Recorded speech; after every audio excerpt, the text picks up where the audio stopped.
माँ जी, मुझे देरी हो रही है। मैं ऑफ़िस निकलती हूँ। मेरी स्कूटी ख़राब है तो रास्ते में वह भी बनवाते हुए ऑफ़िस चली जाऊँगी। अरे बहू, तूने अपना टिफ़िन तो ले लिया ना? हाँ, रख लिया है माँ जी। अपने ऑफ़िस में लैपटॉप पर काम करते हुए भी दिव्यंका के दिमाग में घर के ढेरों काम घूम रहे थे। आज सुबह तो ऑफ़िस आने की जल्दी में सारा किचन वैसे ही खराब छोड़कर आ गई थी। रोज़ तो शांता दीदी आकर सफाई कर जाती थी, पर उसने भी 2 दिन की छुट्टी ली हुई थी। माँ जी तो वैसे भी घुटनों के दर्द की वजह से अपने ही काम मुश्किल से कर पाती है। उसके लिए तो यही बहुत है कि माँ जी उसके पीछे से शांता दीदी से सारे काम करवा लेती है। प्रवीण से किसी मदद की उम्मीद करना बेकार है। उसके पास न टाइम है और ना ही उन्हें काम करने की आदत है। रहे दोनों बच्चे, तो सौम्या का इस साल 10वीं बोर्ड है। वह उसके ऊपर घर के काम का बोझ नहीं डालना चाहती। बचा अमन, तो उसे अपने फुटबॉल खेलने से ही फुर्सत कहाँ। काम करेगा क्या, बढ़ा ज़्यादा देता है। रह गई वह खुद, तो घर और बाहर की जिम्मेदारी उठाते उठाते कई बार इतना थक जाती है कि लगता है कभी कोई माँ की तरह आकर प्यार से कहे, कितना थक जाती हो तुम भी, थोड़ा आराम कर लो। इस आपाधापी वाली ज़िंदगी में वह पहले वाली दिव्यंका जैसे कहीं खो सी गई है, जो बात बात पर ठहाके लगाती थी, छोटी छोटी बात पर खुश हो जाती थी। लेकिन उसने अपने लिए यह राह खुद ही तो चुनी थी, फिर शिकायत किससे करे। वह अपने ख्यालों में गुम थी कि विशाखा पीछे से आकर बोली, आज घर नहीं जाना क्या मैडम? ओह, 5 बज भी गए। बस अभी चलती हूँ, थोड़ा सा काम बाकी है। विशाखा को बोल वह जल्दी जल्दी अपना काम निपटाने लगी। कहाँ तो वह सोच रही थी कि फटाफट काम ख़त्म करके आज थोड़ा जल्दी ऑफिस से निकल जाएगी, क्योंकि सुबह स्कूटी पंचर हो गई थी। उल्टा लेट और हो गई। अब पता नहीं कितनी देर रोड पर खड़े होकर ऑटो का इंतज़ार करना पड़ेगा। वह ऑटो के इंतज़ार में रोड पर खड़ी थी कि अचानक एक कार बिल्कुल उसके पास आकर रुकी। मैडम, लिफ्ट चाहिए क्या? आप यहाँ कैसे? प्रवीण की आवाज़ सुनकर वह आश्चर्य से बोली, आज तुम्हारे ऑफिस के पास एक क्लाइंट के साथ मीटिंग थी जो जल्द ही ख़त्म हो गई, तो सोचा तुम्हें साथ लेता चलूं। प्रवीण के कार साइड में लगाते ही वह फटाफट कार में बैठ गई। कुछ सुकून सा महसूस हुआ, लगा जैसे अब जल्द ही घर पहुंच जाएगी। कितने दिनों बाद आज हम दोनों अकेले एक साथ हैं। क्यों ना तुम्हारे मनपसंद कैफ़े में बैठकर एक एक कप कॉफ़ी पी जाए? प्रवीण के पूछने पर एक बार तो वह मना करने वाली थी कि घर में बहुत काम पड़ा है, जल्दी से घर चलो, पर पता नहीं क्या था उसके लहजे में कि वह मना नहीं कर सकी। सालों बाद अपने मनपसंद कैफ़े में बैठकर कॉफ़ी पीते हुए उसे अपनी शादी के बाद के शुरुआती दिन याद आ गए, जब वह दोनों अक्सर वहाँ कॉफ़ी पीने आया करते थे। फटाफट कॉफ़ी ख़त्म करके वह उठ खड़ी हुई। नहीं, यह सब मैं और भैया ने मिलकर किया है। आज स्कूल से जल्दी जल्दी आ गई थी, तो सोचा आप ऑफिस से थक कर आएंगी, आपको सरप्राइज़ देकर खुश कर देते हैं। सौम्या उसके पास आकर प्यार से बोली, हाँ, आज तो सचमुच मुझे सरप्राइज़ ही मिले जा रहे हैं। पहले तुम्हारे पापा ने अचानक सामने आकर, फिर कॉफ़ी ऑफ़र कर, और अब तुम दोनों ने मुझे सरप्राइज़ कर दिया। रास्ते से घर का कुछ ज़रूरी सामान, बच्चों के लिए पेस्ट्री और माँ जी के लिए गुलाब जामुन पैक करवाते हुए अंधेरा घिर आया था।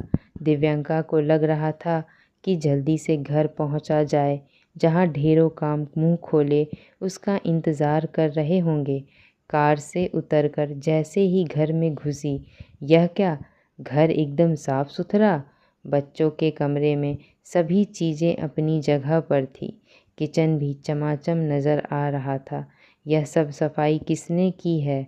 शांता दीदी वापस आ गई क्या? दिव्यंका हैरानी से घर में चारों तरफ नज़र घुमाते हुए बोली। फिर क्या हुआ मम्मा? आप भी तो हमें अचानक कभी हमारी पसंद डिश बनाकर, कभी सरप्राइज़ गिफ्ट देकर हमें खुश कर देती हैं। आज हमने सोचा हम सब मिलकर आपको सरप्राइज़ देते हैं। आप फ्रेश होकर आइए, अभी तो और सरप्राइज़ बाकी है। सौम्या अपने पापा की तरफ शरारती नज़रों से देखते हुए बोली। अब और क्या सरप्राइज़ है? वह अपने कमरे की तरफ जाते हुए बोली। सौम्या में आज उसे बिल्कुल अपनी छवि दिखाई दे रही थी। बचपन से ही सबको सरप्राइज़ देने का उसे बहुत शौक़ था, चाहे किसी का बर्थडे हो या मम्मी पापा की शादी की सालगिरह। वह हर बार कुछ अलग करके सबको चौंका देती थी। फिर सामने वाले के चेहरे की खुशी देखकर उसे बहुत मज़ा आता था। पर पिछले कुछ सालों से लगता था जैसे वही बना दूँ। अब इसमें नानी बीच में कहाँ से आ गई? वह हंसते हुए बोली। क्या सच में माँ जी? वह बच्चों की तरफ खुश होकर बोली। हाँ, यह सच है बेटा। तू हम सब की खुशियों के लिए क्या कुछ नहीं करती। अब हमारा भी तो फ़र्ज़ है तुझे खुश रखना। घर की जिम्मेदारियों की वजह से तू कब से अपने मायके नहीं जा पाई है, तो मैंने सोचा समधन जी को ही यहीं बुला लेते हैं। मुझे भी कुछ दिनों के लिए एक सहेली मिल जाएगी और वह भी अपनी बेटी के घर संसार को देखकर खुश। वह बिल्कुल मशीनी ज़िंदगी जी रही है, कहीं कोई नयापन नहीं। ज़िंदगी में जैसे कुछ छूटता सा जा रहा था, एक खालीपन आ गया था। खाना बनाने के लिए किचन में जाने से पहले उसने पूछा, तुम दोनों क्या खाओगे? बताओ मम्मा। आज आप आराम से बैठो। आज मैं आप लोगों के लिए पुलाव बनाने वाली हूँ। दादी ने मुझे सिखाया है, नहीं तो नानी क्या कहेगी? मुझे कुछ नहीं आता। सौम्या उसे किचन में जाने से रोकते हुए बोली। ओह सॉरी पापा, गलती से मुंह से निकल गया। सौम्या प्रवीण को देखते हुए बोली। मम्मा, यही तो आपके लिए सरप्राइज़ है। कल संडे को नानी आने वाली है और यह दादी का आइडिया है। इस बार अमन बोला, हो जाएगी। माँ जी ने उसकी तरफ प्यार से देखते हुए कहा।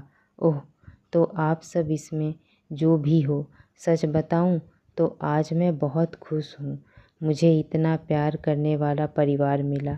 मैं सोचती थी मैं ही सबको सरप्राइज़ दे सकती हूँ, पर आज आप सब ने अपनी तरफ से बहुत अच्छा सरप्राइज़ देकर मुझे सचमुच खुश कर दिया।